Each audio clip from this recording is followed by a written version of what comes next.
Bonjour ou bonsoir à tous. Ça dépend de l'ère à laquelle vous nous suivez. Nous sommes en direct de l'émission Les Cantiques Lumineux.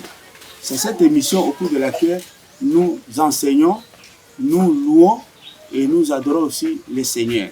Alors, avant, je vous demande de vous abonner si vous n'avez pas encore fait. Abonnez-vous massivement à notre chaîne YouTube. Vous faites Justin Koumou officiel. Justin Koumou officiel et vous vous abonnez. Que Dieu vous bénisse. Vous aimez, vous aussi, vous partagez aussi. Nous sommes en direct de cette émission, Les Cantiques Lumineux. Alors aujourd'hui, nous prenons les dons de diversité des langues. Dons de diversité des langues. Je lis la Bible, nous sommes dans le livre de 1 Corinthiens, chapitre 12, le 10e verset. Je lis au nom de Jésus-Christ. À un autre, les dons d'opérer des miracles. À un autre, la prophétie. À un autre, le discernement des esprits. À un autre, la diversité des langues. Je suis là. La diversité des langues. Alors, quand on parle de la diversité, c'est l'état d'une chose diverse. L'état d'une chose qui a beaucoup d'éléments. Beaucoup d'éléments. Alors, diversité des langues. Pas une seule langue. Pas une seule langue, mais il y a plusieurs langues. C'est un don spirituel. Alors, ce don spirituel, Dieu donne la capacité à une personne de parler n'importe quelle langue selon que l'esprit lui donne des esprits, de s'exprimer.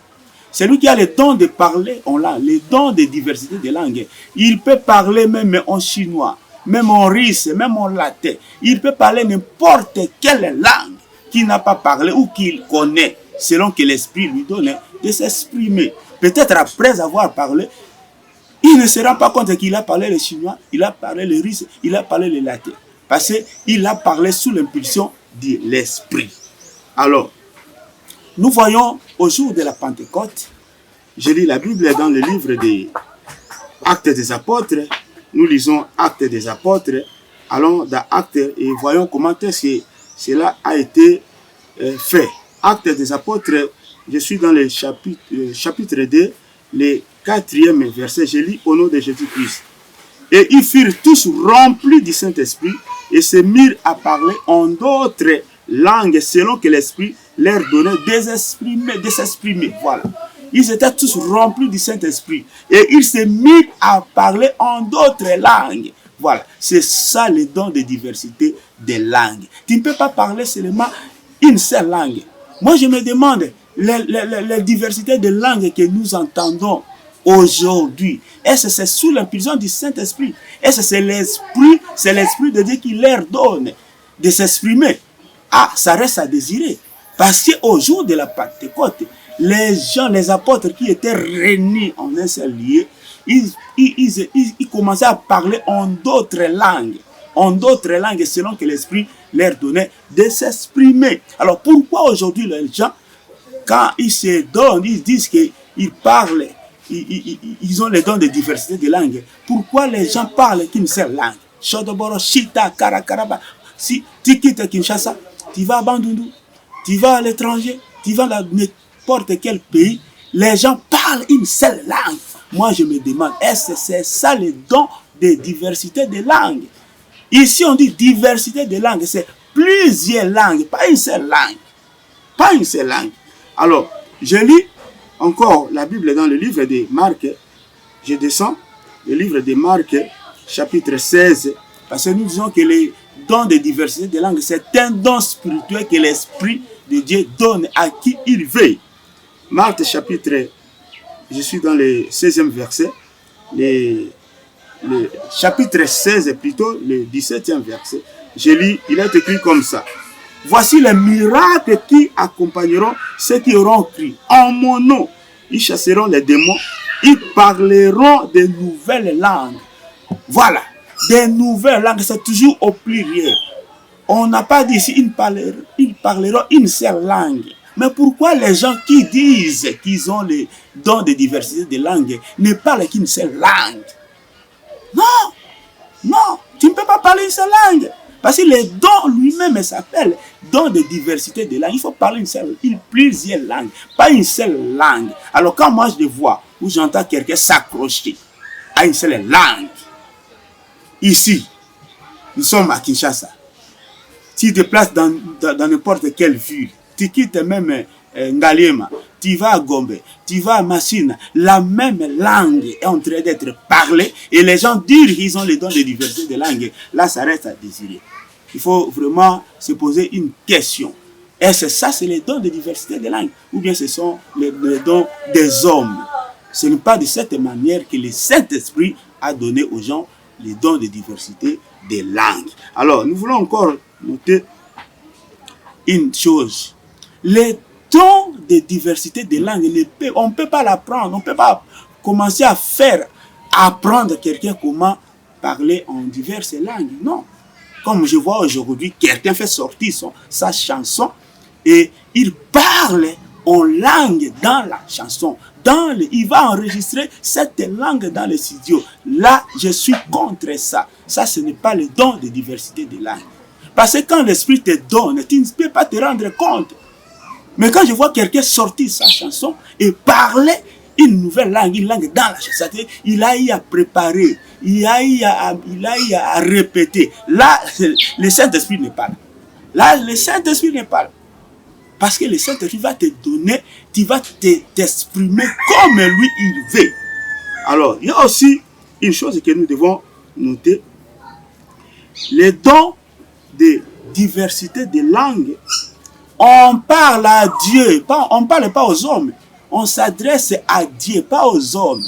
Parce que quand quelqu'un se met à prier, parce que, par exemple, pour l'ouverture d'une cérémonie religieuse, on te demande de prier. Toi, tu commences à prier en langue. Non, tu ne peux pas prier en langue. Parce que cette prière-là, tu t'adresses à Dieu, mais nous aussi, nous devons en bénéficier. Alors, mais quand tu es toi-même à la maison, même à l'église, tu veux prier toi-même. Là, tu peux prier même en langue, ce n'est pas un problème. Mais quand il s'agit d'une prière collective pour tout le monde, tu ne peux pas prier en langue. En langue. Je suis dans 1 Corinthiens, chapitre 1 Corinthiens, là où nous venons de lire.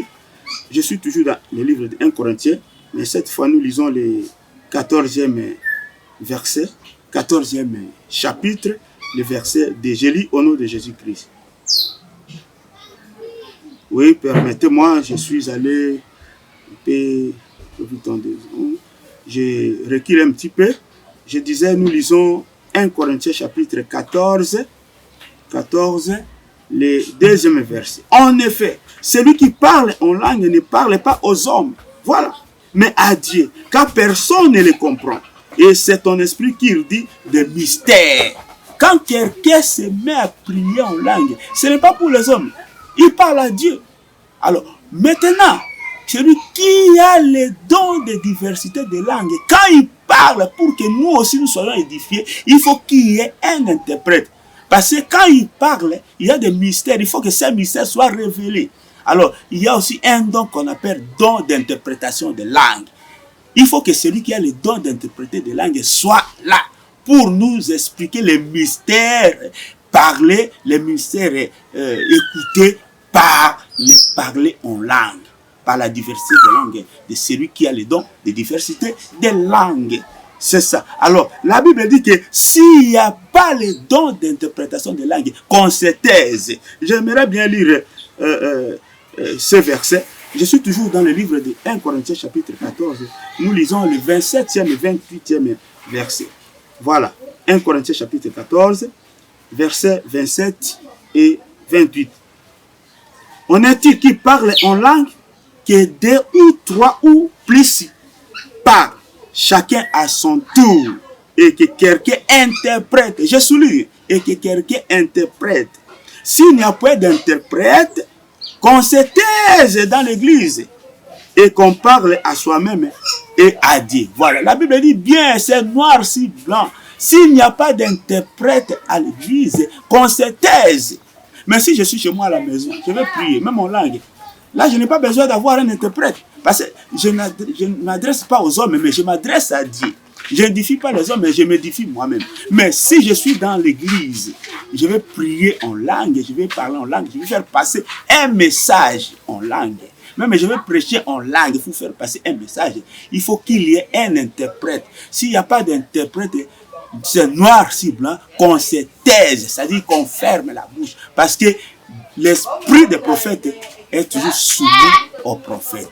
Voilà, que Dieu vous bénisse. N'oubliez pas de vous abonner à notre chaîne YouTube Justin Koum officiel. Aimez notre page Justin Koum. Aimez notre compte Justin Koum. Aimez aussi la page du groupe Lumineux et partagez. Et Dieu vous bénira toujours davantage. À la prochaine.